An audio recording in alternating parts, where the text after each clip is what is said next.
नमस्कार दोस्तों, आपका अपने नए channel Hindi by Mishra sir YouTube channel पर बहुत बहुत स्वागत है। दोस्तों, आप लोगों को पता ही होगा कि हमने प्रीवियस ईयर क्वेश्चन की टॉप 20 कर्तव्य सीरीज स्टार्ट कर दी है। आज हमारी क्लास नंबर 23 है। इसके पहले 22 क्लासें हो चुकी हैं। अगर आप सभी ने अभी तक क्लासें नहीं ली हैं तो क्लासें प्लेलिस्ट में पड़ी हुई हैं, वहाँ से आप क्लासें देख सकते हैं। ये class UP police, SSC GD, UP Lekhpal, UPSI, video, UP triple S C PET इन एग्जामों को टारगेट करके Hindi special class Kartavya series के नाम से चलाई जा रही हैं। तो चलते हैं, आज की क्लास स्टार्ट करते हैं। ये रहा क्वेश्चन जो हमने आपसे गृह कार्य के लिए कल पूछा था। विराम चिन्हों की संख्या कितनी है? विराम चिन्हों की संख्या कितनी है? विराम चिन्हों की संख्या 20 होती है। कितनी होती है? 20। कामता प्रसाद गुरु के अनुसार कामता प्रसाद के अनुसार विराम चिन्हों की संख्या 20 है। अब विराम का अर्थ क्या होता है? ठहराव। ठहराव मतलब रुकना। चलते हैं आज की क्लास की ओर। ये रहा आज का पहला क्वेश्चन। गुरु शब्द का बहुवचन शब्द क्या होगा? गुरु शब्द का बहुवचन क्या होगा? गुरुओं ये नहीं होगा, गुरुए ये भी नहीं होगा, गुरुतार ये भी नहीं होगा। गुरु शब्द का बहुवचन गुरुजन होगा। क्या होगा? गुरुजन। चलते हैं नेक्स्ट क्वेश्चन की ओर। निम्नलिखित में से तत्सम तद्भव का कौन सा युग्म गलत है? इसमें तत्सम तद्भव का एक युग्म गलत है, 3 सही हैं। अक्षर और आखर ये बिल्कुल सही लिखा हुआ है। घट और घड़ा, घट तत्सम शब्द है और घड़ा तद्भव शब्द है। अक्षर तत्सम शब्द है और आखर इसका तद्भव शब्द है। भित्ति ये भी तत्सम शब्द है और इसका तद्भव शब्द भय होगा, ये भी सही है। याचक और जाचक ये गलत लिखे हुए हैं, यही तत्सम और तद्भव का जोड़ा गलत है। चलते हैं नेक्स्ट क्वेश्चन की ओर।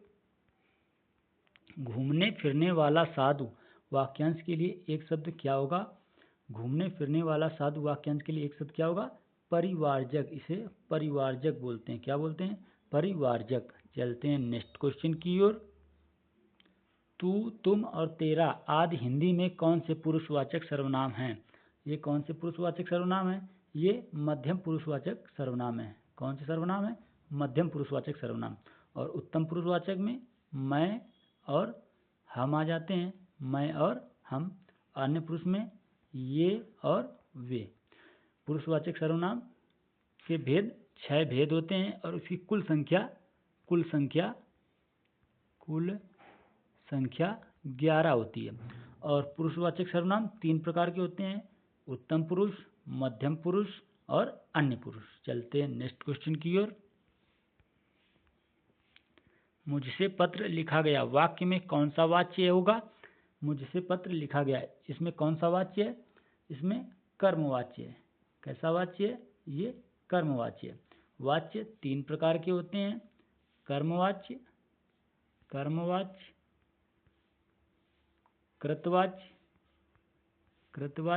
और भाववाच्य। वाच्य 3 प्रकार के होते हैं। चलते हैं नेक्स्ट क्वेश्चन की ओर। पिताजी तीर्थ यात्रा पर जाएंगे, यह वाक्य किस काल का है? पिताजी तीर्थ यात्रा पर जाएंगे, यह वाक्य किस काल का है? ये आने वाले समय का बोध करा रहा है, मतलब भविष्य में। सामान्य वर्तमान काल ये नहीं होगा, सामान्य भूतकाल ये भी नहीं होगा, संदिग्ध वर्तमान काल ये भी नहीं होगा, सामान्य भविष्य काल। ये आने वाले समय का बोध करा रहा है। चलते हैं नेक्स्ट क्वेश्चन की ओर। कौन सा विराम चिन्ह 2 पृथक सत्ताओं या 2 शब्दों को जोड़ता है? इसमें कौन सा विराम चिन्ह है जो पृथक 2 सत्ताओं को जोड़ता है? ये योजक चिन्ह है। कैसा चिन्ह है? योजक चिन्ह 2 पृथक सत्ताओं या 2 शब्दों को जोड़ता है, जैसे रात और दिन। जैसे ये योजक चिन्ह लग गया है, योजक चिन्ह लगने से 2 शब्द जुड़ रहे हैं। और जैसे खान और पान, ठीक, ये एक दूसरे के विलोम भी होते हैं। और योजक चिन्ह कैसा है? ये योजक चिन्ह है। और विवरण चिन्ह कैसा है? विवरण चिन्ह ये होता है। विवरण चिन्ह कैसा होता है? ये 2 डॉट लगे होंगे आगे, 2 डॉट और ये बिंदी लाइन, ये विवरण चिन्ह। और निर्देशक चिन्ह विवरण योजक चिन्ह की तरह होता है, ये थोड़ा बड़ा होता है। ये निर्देशक चिन्ह है। और अवतरण चिन्ह, अवतरण चिन्ह को ही उद्धरण चिन्ह कहते हैं। इसमें डबल कामा या सिंगल कामा लगा होता है, डबल कामा या सिंगल कामा लगे थे, अवतरण को ही उद्धरण चिन्ह कहते हैं। चलते हैं नेक्स्ट क्वेश्चन की ओर। संग्राम शब्द में मूल शब्द और उपसर्ग कौन सा है? उपसर्ग शब्द के कहाँ लगते हैं? पहले। मूल शब्द कौन सा है? मूल शब्द है इसमें ग्राम और उपसर्ग है सम। इसका सही आंसर क्या होगा? संग्राम का सम धन ग्राम। चलते हैं नेक्स्ट क्वेश्चन की ओर। दिनेश रोज 4 लीटर दूध पीता है। इस वाक्य में 4 लीटर किस प्रकार का विशेषण है? 4 लीटर किस प्रकार का विशेषण है? ये गुणवाचक विशेषण नहीं है, संख्यावाचक विशेषण नहीं है, सार्वनामिक भी नहीं है, ये परिमाणवाचक विशेषण है। दूध को आप गिन नहीं सकते हैं, इसे नापा तोला जाता है। दूध कैसा है? 4 लीटर दूध कैसा है? ये परिमाणवाचक विशेषण है। चलते हैं नेक्स्ट क्वेश्चन की ओर। निम्नलिखित में से किसी वाक्य में अपादान कारक है? इनमें से किस वाक्य में अपादान कारक है? रमेश खिलौने से खेल रहा है, इसमें अपादान कारक नहीं है। अंजलि की बहन कल हमारे घर आएगी, अंजलि की बहन कल हमारे घर आएगी, इसमें भी अपादान कारक नहीं है। रानी पुस्तक पढ़ती है, इसमें भी अपादान कारक नहीं है। मेज से पुस्तक गिरी, इसमें अपादान कारक है। मेज से पुस्तक अलग हो रही, जहाँ अलगाव की स्थिति आ जाए वहाँ अपादान कारक होता है, अपादान कारक। मेज से पुस्तक अलग हो गई। चलते हैं नेक्स्ट क्वेश्चन की ओर। स्वर्णिम शब्द में कौन सा प्रत्यय है? स्वर्णिम शब्द में कौन सा प्रत्यय है?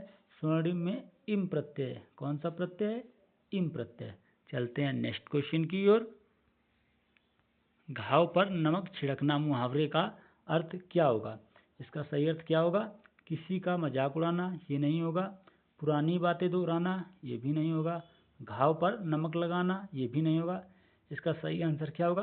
दुखी को अधिक दुखी करना, दुखी को अधिक दुखी करना, ये होता है घाव पर नमक छिड़कना। चलते हैं नेक्स्ट क्वेश्चन की ओर। विभत्स रस का स्थायी भाव कौन सा है? विभत्स रस का स्थायी भाव जुगुप्सा होता है। क्या होता है? जुगुप्सा। और निर्वेद ये शांत रस का स्थायी भाव है, ये शांत रस का स्थायी भाव है। और शोक ये करुण रस का स्थायी भाव है, करुण रस का स्थायी भाव है। और उत्साह ये वीर रस का स्थायी भाव है, वीर रस का। चलते हैं नेक्स्ट क्वेश्चन की ओर। बाजार से आकर अनामिका खाना पकाएगी। इस वाक्य में आकर, इस वाक्य में आकर ये किस क्रिया का उदाहरण है? ये किस क्रिया का उदाहरण है? प्रेरणार्थक क्रिया, ये नहीं होगा। इसमें कर्ता स्वयं कार्य न करके किसी दूसरे से काम करवाता है। संयुक्त क्रिया, ये दो क्रियाओं को जोड़कर बनती है, ये भी नहीं होगा। नाम धातु क्रिया, ये भी नहीं होगा। इसमें आना और वाना प्रत्यय लगा होता है, जैसे लात से लतियाना, लतियाना, ये हो जाएगा। ठीक, ये कौन सी आकर कौन सी क्रिया है? ये पूर्वकालिक क्रिया है। कैसी क्रिया है? पूर्वकालिक क्रिया। इसकी पहचान क्या होती है? जहाँ कर्ता एक काम समाप्त कर उसी क्षण दूसरी क्रिया में लग जाए, वह पूर्वकालिक क्रिया होती है। और पूर्वकालिक क्रिया की पहचान कर जरूर लगा होगा, कर जरूर लगा होगा। चलते हैं नेक्स्ट क्वेश्चन की ओर। श्रुति सम भिन्नार्थक शब्द युग्म नियत और नियत के सही अर्थ भेद का चयन कीजिए। इसमें सही अर्थ कौन सा है? नियत का अर्थ क्या होता है? नियत का अर्थ होता है निश्चित और नियत का अर्थ होता है इरादा। तो इसका सही अर्थ क्या होगा? निश्चित और इरादा। ये इसका बिल्कुल सही आंसर है। चलते हैं नेक्स्ट क्वेश्चन की ओर। निम्नलिखित में से सरस्वती शब्द का पर्यायवाची कौन सा नहीं है? इसमें सरस्वती शब्द का पर्यायवाची कौन सा नहीं है? शारदा, भारती, हंसवाहिनी, ये तीनों सरस्वती के पर्यायवाची हैं, सरस्वती के पर्यायवाची हैं। और कामिनी ये सरस्वती का पर्यायवाची नहीं है, ये स्त्री का पर्यायवाची, किसका? स्त्री का पर्यायवाची है। चलते हैं नेक्स्ट क्वेश्चन की ओर। निम्नलिखित में से कौन सा अव्ययभाव समास का उदाहरण है? इसमें कौन सा अव्ययभाव समास का उदाहरण है? सत्ता, ये अव्ययीभाव समास का उदाहरण नहीं है। प्रधानमंत्री, ये भी नहीं है। डाकगाड़ी, ये भी नहीं है।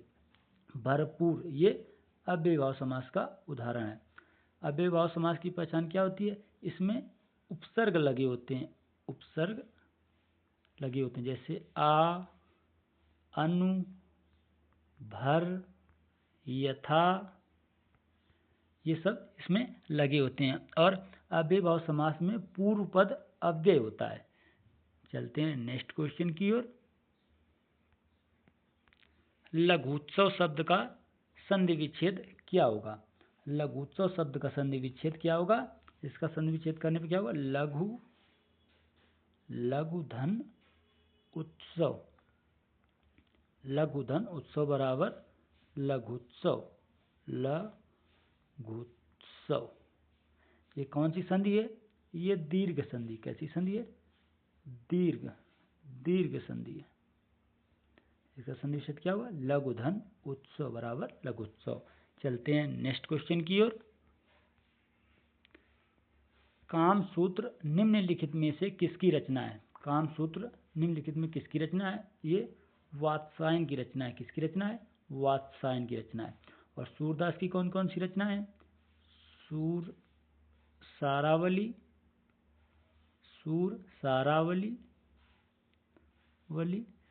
साहित्य लहरी और सूर सागर,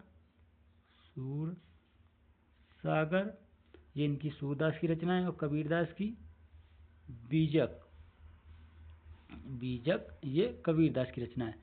ये साखी, सबद और रमैनी, ये इनसे मिलकर बीजक का निर्माण हुआ है। और केशवदास की प्रसिद्ध रचना कौन है? रसिक प्रिया, ये केशवदास की प्रसिद्ध रचना है। चलते हैं नेक्स्ट क्वेश्चन की ओर। ये रहा आज का लास्ट क्वेश्चन। अर्धसममात्रिक का छंद है। अर्धसममात्रिक छंद कौन सा है? इसमें अर्धसममात्रिक छंद दोहा है। कौन है? दोहा और सोरठा, ये अर्धसममात्रिक छंद है। रोला में कितनी मात्राएं होती हैं? रोला में 24 मात्राएं होती हैं। और चौपाई में कितनी मात्राएं होती हैं? चौपाई में 16 मात्राएं होती हैं। और दोहा के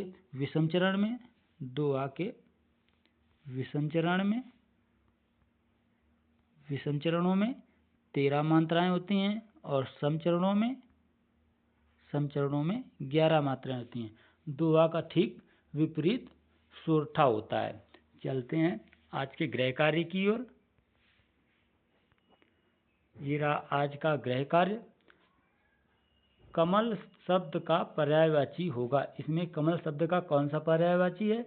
इसका आंसर आप कमेंट बॉक्स में दीजिएगा। तो दोस्तों, आज की क्लास कैसी लगी? क्लास अच्छी लगी हो तो वीडियो को लाइक करें और वीडियो को अधिक से अधिक शेयर करें। चैनल को सब्सक्राइब करें। मिलते हैं नेक्स्ट वीडियो में। धन्यवाद।